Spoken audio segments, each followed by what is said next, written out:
Welcome to the motoring barrister. आज हम उस गाड़ी की बात करेंगे जो आजकल की यंगस्टर की सबसे पहली पसंद है, XUV 700। Burn it down. Can't be afraid to leave this out. We got this far, don't know how. I see danger in your eyes.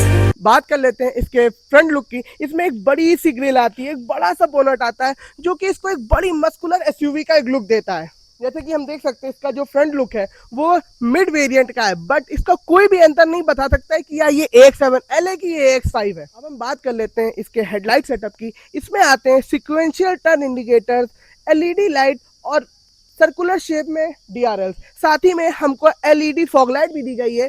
Plus इसमें महिंद्रा ने एक नई टेक्नोलॉजी का भी दिया है कि इसमें 80 की स्पीड जैसे ही गाड़ी में क्रॉस होती है वो बूस्टर लाइट उसकी स्टार्ट हो जाती है। इसका मतलब है गाड़ी की जो लाइट की इंटेंसिटी है वो समय के साथ इंक्रीज हो जाती है जैसे कि वो 80 की स्पीड क्रॉस करती है।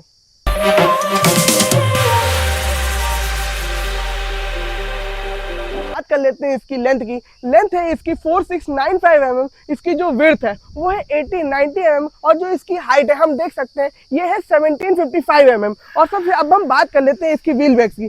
फर्स्ट ऑफ ऑल जानते हैं व्हील बेस होता क्या है। व्हील बेस होता है जो इसका फ्रंट टायर है और जो इसका बैक टायर है उसके बीच का डिस्टेंस, जो कि डिस्क्राइब करता है अंदर गाड़ी में स्पेस कितनी। इसका जो व्हील बेस है वो है 2750 mm। जैसा कि हम देख सकते हैं इसमें आते हैं डायमंड कट के अलॉय व्हील्स जो कि 17 इंच है। इसका टायर प्रोवाइस क्या है, इसमें आता है 235, 65, 8, 17 जो कि टॉप मॉडल से 1 इंच छोटा है, बट इसमें लुक्स बहुत अच्छे दिखते हैं। हम बात कर लेते हैं इसकी इंजन स्पेसिफिकेशन की। उससे पहले मैं आपको इसका इंजन में खोल के दिखाऊंगा। उसमें एक कूल फीचर आता है, अब मैं दिखाता हूँ।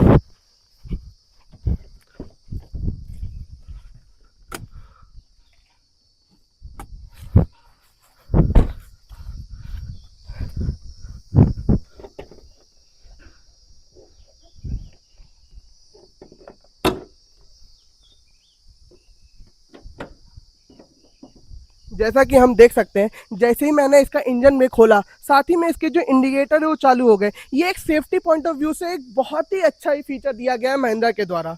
अब हम बात कर लेते हैं इसके इंजन की। इसमें आते हैं दो इंजन, एक आता है 2 लीटर पेट्रोल इंजन और एक आता है 2.2 लीटर एमहॉक डीजल इंजन जो कि प्रोड्यूस करता है 182 PS की पावर और साथ ही में 420 मीटर NM का टॉर्क, वो भी मैनुअल में। और जो ऑटोमेटिक है वो 450 NM का टॉर्क देता है। Just like a spark that's breaking out. Can't make a stop, can't turn back now. You know. जैसा कि अब हम बात कर लेते हैं इसके इंटीरियर की। जैसा कि हम देख सकते हैं महिंद्रा के द्वारा हमको 2 स्क्रीन प्रोवाइड कराई गई है जिसका साइज है 10.25 इंचेस। साथ ही में हम देख सकते हैं ये एक कंप्लीटली कस्टमाइजेबल स्क्रीन है। साथ ही में जो हम इसकी स्क्रीन की बात कर ले जो इसको दूसरी वाली प्रोवाइड करी है, इसमें कई सारे ड्राइविंग मोड्स आते हैं, जिप जैप जू, जो कि गाड़ी के जो पावर फिगर्स है उसको कंडीशन के हिसाब से चेंज कर सकते हैं। जैसा कि हम देख सकते हैं जो इसका इंस्ट्रूमेंट क्लस्टर है वो काफ़ी क्लियर है और साथ ही में काफ़ी फ्यूचरिस्टिक डिज़ाइन देता है जो कि गाड़ी चलाने में एक अलग कॉन्फिडेंस आपको प्रोवाइड करता है।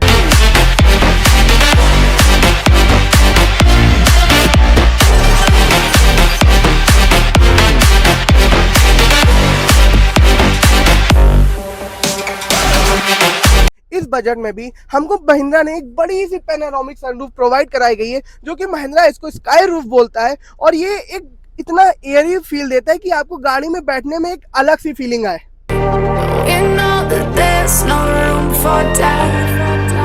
No way. बात कर लेते हैं इसके डैशबोर्ड की। जैसा कि हम देख सकते हैं हमको महिंद्रा ने हर चीज़ के फिजिकल बटन प्रोवाइड कराए गए, जैसे कि हैजार्ड हो गया, ये ट्रैक्शन कंट्रोल हो गया, ये ड्राइव मोड हो गया। साथ ही में सारे AC कंट्रोल भी फिजिकल हैं। अब साथ में महिंद्रा ने हमको दिया है 6 स्पीड का मैनुअल ट्रांसमिशन और साथ ही में हमको इसमें एक ऑटोमेटिक 6 स्पीड भी प्रोवाइड कराया गया है। साथ ही में हम देखते हैं हमको एक बड़ा सा आर्म रेस्ट और उसके अंदर स्पेस और एक बड़ी सी ग्लव बॉक्स भी प्रोवाइड कराई गई है जो कि यहाँ पे है साथ में। और हम देख सकते हैं इसमें हार्ड प्लास्टिक है, ये भी हार्ड प्लास्टिक है, ये भी हार्ड प्लास्टिक है, बट ये एक सॉफ्ट टच वाला लुक देता है जो कि काफ़ी प्रीमियम लगता है। हम बात कर लेते हैं इसके हेड टॉप फीचर्स की। अब हम देख सकते हैं इसमें हमको LED 2 लाइट्स दी गई हैं। साथ ही में हमको जो ये पैनोरामिक सनरूफ है उसके कंट्रोल दिए गए। साथ ही में इसके हमको एक सनग्लास होल्डर भी, और इमरजेंसी सिचुएशन के लिए हमको एक SOS का बटन भी दिया गया है, जो कि इमरजेंसी सिचुएशन में काफ़ी यूजफुल रहेगा। कि अब हम बात कर लें हमारे सेकंड सीट की।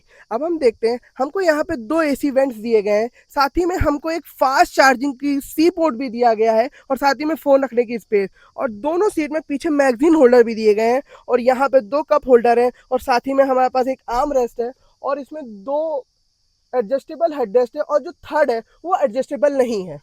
जैसा कि अब हम बात कर लेते हैं इसके सेकंड स्पेस की। जैसे कि आप देख सकते हैं इसकी सीट इतनी कंफर्टेबल है, इनमें लॉन्ग डिस्टेंस में आपको पता ही नहीं चलेगा जैसे कि आप किसी ट्रिप में हैं, आपको ऐसा लगेगा जैसे कि आप अपने घर पे सोफा में बैठे हैं। अब हम देखते हैं हमको सेकंड रो में भी यहाँ पे LED लाइट प्रोवाइड कराई गई है, और ये हुक होल्डर प्रोवाइड किया गया जो कि अपने आप पीछे चले जाते हैं। जैसे कि हम सब जानते हैं मेरी हाइट 5'7" है, और जो ये ड्राइविंग सीट है वो उसको सबसे पीछे कर दिया है, तब भी मेरे पास इतना नी स्पेस बच रहा है, और जो मेरा ये हेडरूम है वो भी ठीक ठाक बचा हुआ है, और जो थाई सपोर्ट है वो भी डिसेंट इनफ है। जैसे कि हम देख सकते हैं मैंने जो आगे वाली सीट है उसको सबसे आगे कर दिया है, और मेरे पास कितना ज़्यादा नी रूम ऑलरेडी अवेलेबल है, और इसमें काफ़ी कंफर्टेबल पोस्चर मेरा अवेलेबल है मेरे पास। जैसा कि हम देख सकते हैं हम इसके हर एक डोर पैनल पे 1-1 लीटर की बोतल रखने की जगह दी गई है, और साथ ही में ये पूरा हार्ड प्लास्टिक है, बट जो इसमें ये दिया गया है ये जो पियानो ब्लैक फिनिश में ये काफ़ी प्रीमियम फील देता है। हम जानते हैं AX5 वेरिएंट में हमारे पास 5 सीटर और 7 सीटर का ऑप्शन मिलता है। जैसे कि हम देख सकते हैं थर्ड रो ओपन होने के बाद यहाँ पे बहुत ही डिसेंट अमाउंट का बूट स्पेस बचा हुआ है, बट जब हम इसकी थर्ड रो बंद कर देंगे तो हमारे पास एक बड़ा सा बूट स्पेस अवेलेबल हो जाता है। जैसे कि मैं दिखाता हूँ,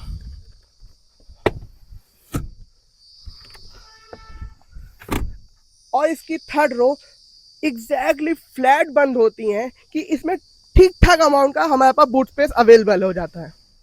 Down the night, coming just like the sunrise. You know that we gonna light it up. जैसे कि हम बात कर लेते हैं इसकी थर्ड रो की, मैं आपको अंदर बैठ के दिखाता हूँ वहाँ पे कितनी स्पेस अवेलेबल है। अब मैं अंदर जा रहा हूँ।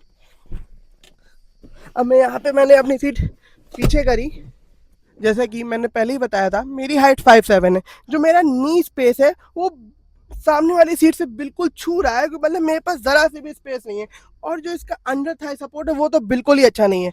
ज़्यादा से ज़्यादा यहाँ पे कोई 30-40 किलोमीटर से ज़्यादा बैठना बहुत ज़्यादा मुश्किल है। बट यहाँ पे एक बात और है, यहाँ पे हमको थर्ड रो में भी AC वेंट्स दिए गए हैं, उसके कंट्रोल्स दिए गए हैं, साथ ही में यहाँ पे हमको देख सकते हैं हमको यहाँ पे 12 वोल्ट का सॉकेट भी दिया गया है, और ये जो कंट्रोल्स है ये काफ़ी एक थर्ड रो में यूजफुल रहेंगे। अब हम बात कर लेते हैं इसकी ड्राइविंग डायनेमिक्स की। जैसे कि हम देख सकते हैं गाड़ी का साइज तो बहुत बड़ा है, साथ ही में हमको इसके जो SUV स्टांस की जो बात होती है, जिसका जो बोनेट का जो एजेस है वो सब दिखाई देते हैं, और साथ ही में इस गाड़ी को चलाना एक समस्या तो भीड़ में होती है, बट जो इसकी स्टीयरिंग है वो इतनी लाइट है कि चलाने में महसूस ही नहीं होता है कि आप इतनी बड़ी गाड़ी चला रहे हो।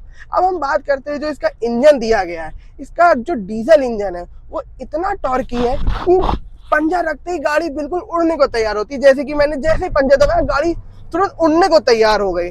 बट इसका जो एवरेज है वो थोड़ा सा एक नॉर्मल जो अपने सेगमेंट की डीजल गाड़ियां हैं उससे 1-2 किलोमीटर कम है, बट जो इसका ड्राइविंग प्लेजर है वो बहुत ही अच्छा है। इस गाड़ी का जो पावर आपको महसूस होती है वो आपको सारी समस्याएं आप भूल जाएंगे। अब हम बात कर लेते हैं इसके कंपटीशन की।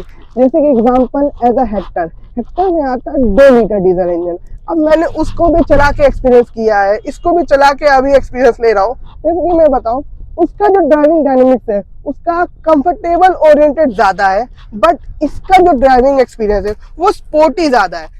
अगर आपको XUV 700 और हेक्टर का एक फुल कंपैरिजन वीडियो चाहिए तो कमेंट में ज़रूर बताएं।